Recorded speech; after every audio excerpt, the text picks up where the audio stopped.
Okay, Gaurav. So we'll continue from where we left off. Okay, So, okay. So when I started out in trading, I faced this moral dilemma. I faced this moral dilemma because I was not too keen on becoming a trader. I okay, had this moral judgments about it. So this is my further studies into it. So what Quran Sharif says, they will ask thee about intoxicants and games of chance. Say in both there are great evils as well as some benefit for men.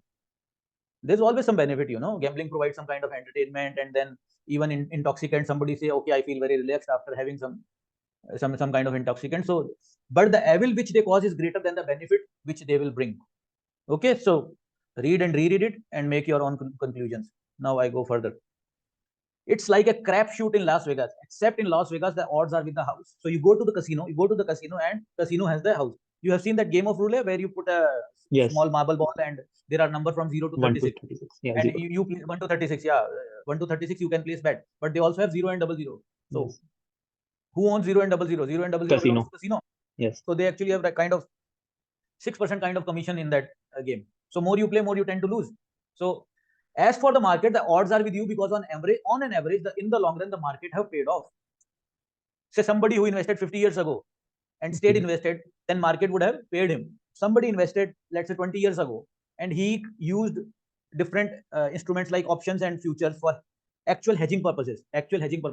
That person would have made money. Somebody who invested 20 years ago, but at the same time he used various derivative products as some kind of gambling, then if that person is losing, that is because of his gambling habit, not because of markets. So any participant in market may not necessarily be playing a negative sum game, but a participant who is going to casino is necessarily playing a negative sum game or with negative odds.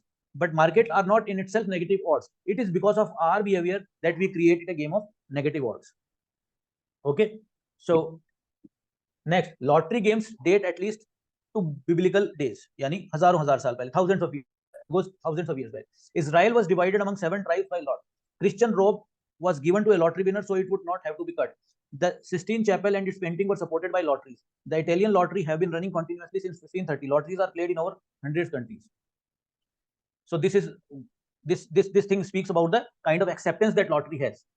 Okay, speculation and morality. Millions of people are willing to stand in lines for hours just to buy a $1 lottery ticket with worse than 1 in a million odds. The odds of winning the Powerball lottery are roughly 1 in 80 million. For every $1 lottery ticket purchased, 40 to 60 cents typically goes into the pot and is returned to ticket buyers. Lotteries are therefore negative sum game. Just like you creating a cricket game on a fantasy cricket league site. I don't want to take any yes, names, but on those fantasy cricket leagues, what happens? They would collect, let's say, 5 crores from different people. From all the participants, they will collect 500 crores. And if you calculate the prize money, that prize money is always ranging between 2 crore to 3 crores. So where do your 2 crore goes? 2 crore goes into the the pocket of company. of the person running those apps. So Yeah, this is their profit model. Same is happening in these lotteries. So basically, these lotteries used to happen 10, 20 years back. Now these kind of online apps or the mobile apps, they have taken over that kind of mentality where a person buying a 50 rupees fantasy team ticket, and that person is given dreams of 50 lakhs, 1 crore overnight. Okay. But I have not seen anybody winning 50 lakh, 1 crore, but I have seen people losing their hard earned money buying those fantasy league teams and chasing the dream of getting lucky someday. On the other hand, Richard Thaler point out to the winner clues, it is easy to rationalize the purchase of a lottery ticket by saying that for a dollar purchase, the customer is paying 50 cents for a fantasy. That's a pretty good deal. This I totally agree. I'm contradicting myself, but this I totally agree.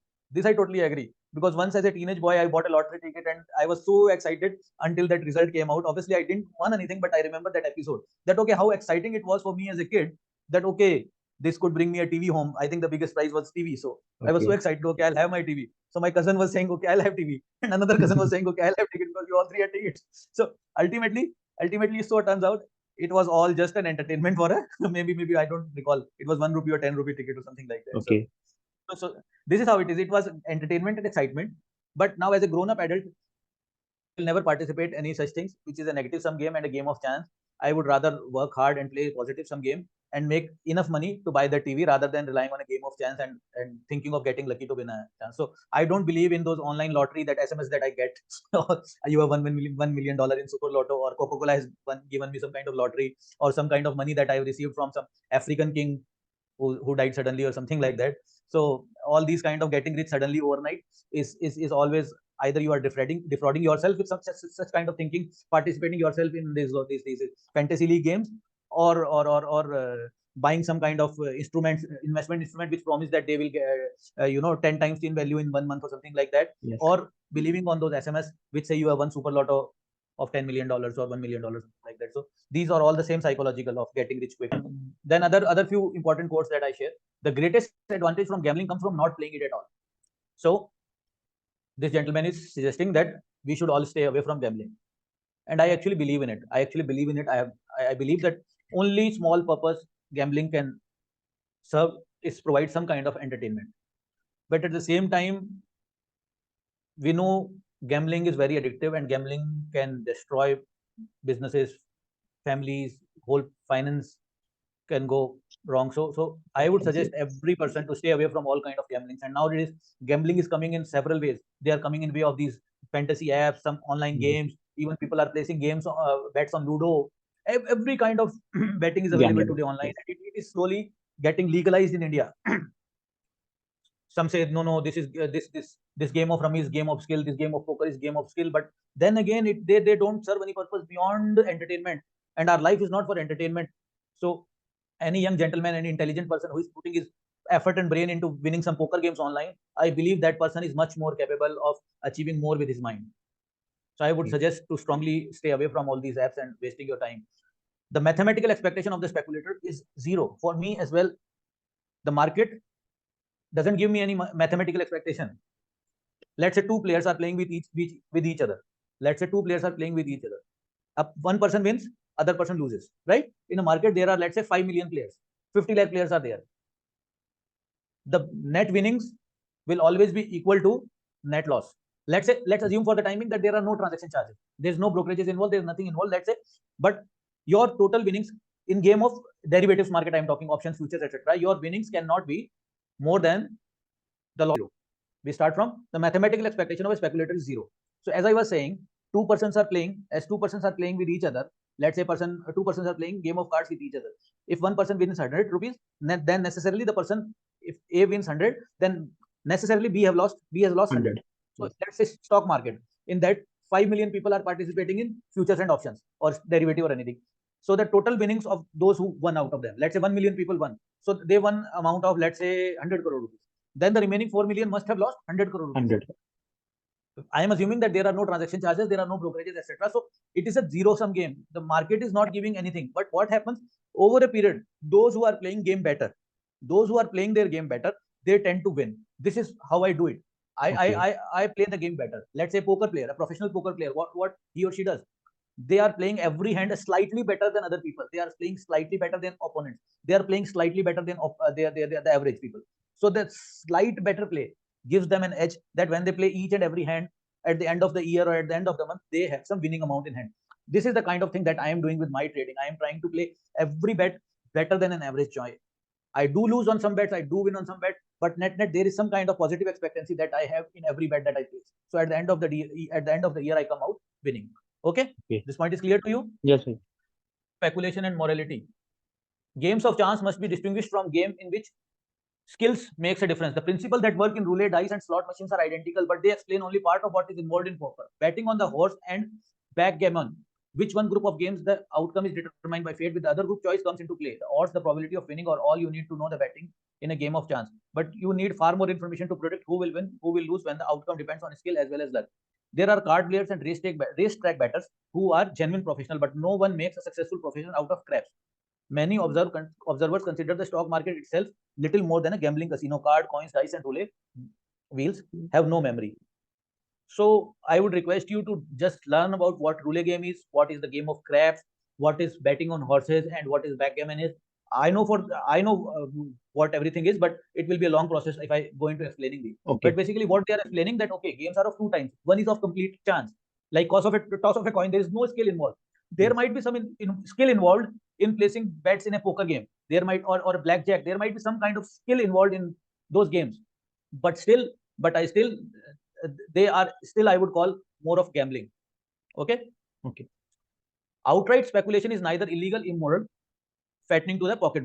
For most people, fattening to the pocket. There is intelligent speculation and there is intelligent investing, but there are many ways in which speculation can be unintelligent. Of those, the foremost are speculating when you think you are investing. What typically happens in this scenario, that people come to markets, They say, okay, no, I am putting my money for long term. I am putting in my money for long term, and they buy some random stocks for 10 lakh rupees, let's say. They bought 4 5 stocks for 10 lakh rupees, and they say, no, we are here for the long term, and they will talk, okay, I'm not going to touch them for next 6 months and 1 year and something like that. And when they're 10 lakh, and then there is a sudden positive movement in market, for next 3 days market go up 3%, let's say, and their investment which were 10 lakh rupees now has become 10 lakh 50,000. And then they I have encountered such people in my life, and then they come after 1 week, oh, my investment is gone 50, giving me 50,000. It's been just 1 week. What do you think? Should I pocket this 50,000 rupees? Should I sell my investment? Yes. And I say, okay, I thought you were here for the long run. So these people can hardly make money. These people can hardly make money, whether they are investing or speculating. So the mentality is that they were behaving as if they are investors, but they are nothing but actually they were speculating only with some kind of cheap thrill in mind. Speculating seriously instead of a pastime when you lack proper knowledge and skill of it. Okay, now this is very important. Again, read it. Speculating seriously instead of a pastime when you lack proper knowledge and skill for it. Now, somebody who has no educational qualification, somebody who hasn't read books on investing, and who has hardly any understanding of the financial markets or the whole scenario behind it, and now that person would behave like serious investor. And what he will do for being a serious investor, that person that person will watch TV for long hours, will listen to so-called TV expert, blah blah blah, every day. He will read financial newspaper from front to back multiple times. They will they will download several financial apps and read every kind of post and all. So they think they are very intelligent. They will have great knowledge of everything happening in a company, and they will feel, I know about this company, and will talk about this ratio and that ratio. But at the base of it, they are hollow. They don't know anything about the whole psychology of risk control, investing, diversification, nothing. They would know nothing. All they have is some uh, some some some uh, some notion that they know it all, but actually they are so hollow that they don't know anything. And such people always end up losing over a period of time, risking more money in speculation than you can afford to lose. Everyone who buys a so-called hot common stock issue or makes a purchase in any way similar thereto is either speculating or gambling. So simply in Hindi we can tell it, trading औकात से ज्यादा काम करना. You don't have potential to lose 50,000. Your salary is 25,000. Yes. You have a saving of 1 lakh rupees, and every day you want to earn 25,000. For that you are betting all your savings of 1 lakh. What is this? Pockets. That is your journey to ruins. You will lose all your savings and more. So this is very wrong. That even if you are speculating, you have to be very careful that the amount is really something that you can afford. Speculation is always fascinating, and it can be a lot of fun while you are ahead of the game. If you want to try your luck, put aside a portion, the smaller the better, for a capital in a separate fund for this purpose. Never add more money to the account just because the market has gone up and profits are rolling in. Never mingle your speculation and investment operation in the same account, nor any part of your thinking. Benjamin Graham in Intelligent Investor. So I think the Intelligent Investor was written 50 years back. I can't recall. Okay. Maybe 1955 if I recall. 1955 it was. Whatever. It's very old book. So speculation has always existed. It's not that 70 years back there was no speculation happening in stock market. So what it is saying, that even if you want to speculate, let's say if you have a total capital of 100, if you have total capital of 100x, then just take out 5x out of it and put 5x into a separate account. Let's say with broker A you are having your investment, then don't keep a speculative account with broker A. Open account with 5x with broker B, and always if you want to follow some kind of your advice from a friend, if you want to follow advice from your relationship manager at broker's house, or if you want to follow some TV wala or some newspaper, whatever you want, do with that 5x. Don't touch your investment.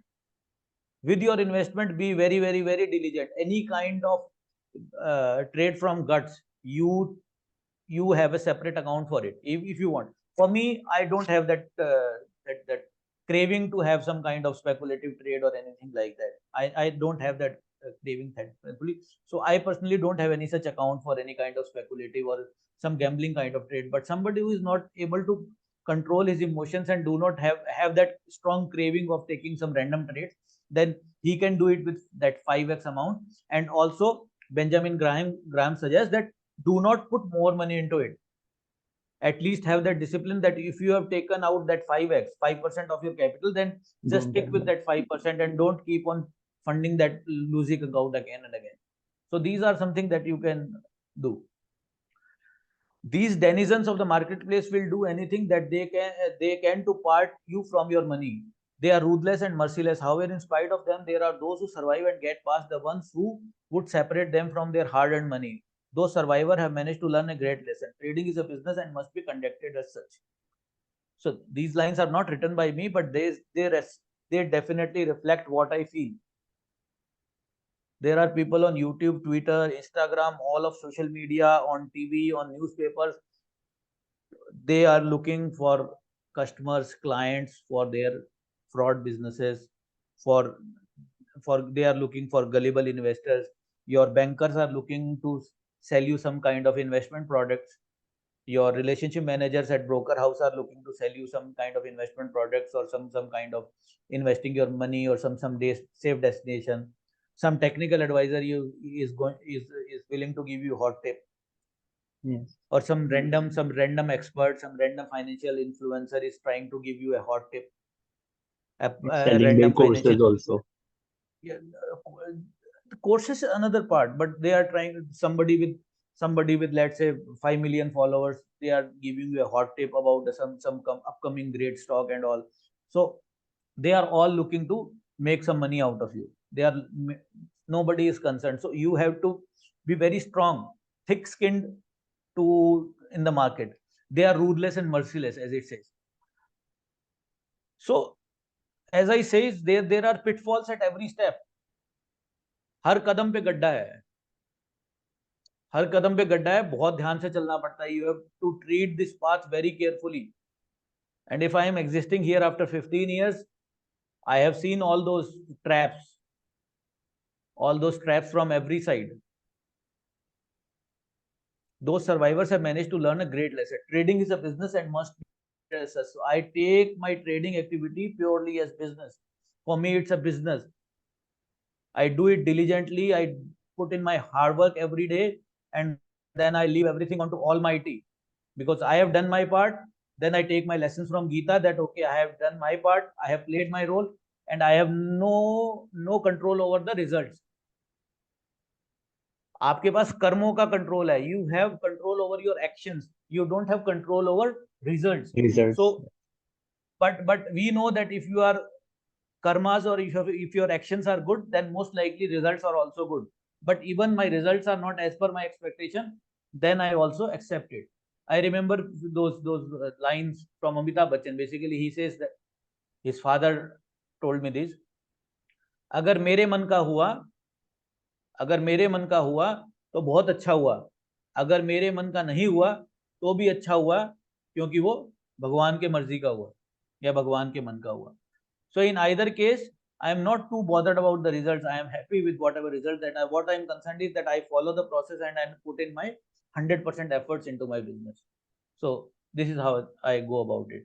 So speculating can be a wonderfully rewarding activity if it is engaged in sensibly. Speculating, when done properly, can furnish the speculator with time and money to do those things that result in an enriched life. Enrichment comes when time and money can be used to bring happiness to others. There is much truth in the notion that the greatest happiness results from giving. The successful speculator is in an excellent position to give both time and money in the pursuit of bringing joy into the life of others. Okay. So that for me mentoring you is because I want to give it back. I want to give it back. The things that I've learned over the years, I don't want to keep it with myself. I want to spread it. And then in this journey, I am learning myself. I am revising what I have learned. So it is also a great experience for me. And at the same time, if you get money, then it says that it should overall bring happiness. So if it's bringing happiness, then there should be no moral judgment about your earnings from the markets, participating derivative market. If it brings greater happiness to you, to your family and people around you, then rest assured you are doing a good job. Speculation as a career. Now, this is, you should be interested. Speculator quotable. When you read contemporary accounts of booms or panic, one thing that strikes you most forcibly is how little either stock speculation or stock speculator today different from yesterday. The game does not change, and neither does human nature. So Edwin Lefebvre was actually that pen name of famous trader. This book was written in 1905. This book, this quote is from the book Reminiscences of a Stock Operator. I'm missing the name. I'll tell you later. So he says that, so this book was written in 1905, and when you read this book, you will feel like this book was written few years back. Okay. So this is some authority book. I'll probably share a link with you about this book. So this is some authority book, and so you will feel this book is like so true for today as well. And now we are talking like 120 years apart. So so the game basically remains the same. The game basically remains the same. The game does not change, neither does human nature. So Human nature. once you understand the rules of the games and how to win the game of investing and speculating, then you will become then you will have a good career. This is what I followed, and different products keep on coming in the market. Different products keep on coming in the market, but I somehow know how to have a positive expectancy in whatever that I do, and my career as a trader is going on, and I'm quite happy with it. So I hopefully you will learn the game well, and going ahead you will have a very fulfilling and happy career in the stock markets. Okay, son. Okay, भैया. So that's about it. Have a great day. Cheers. Bye.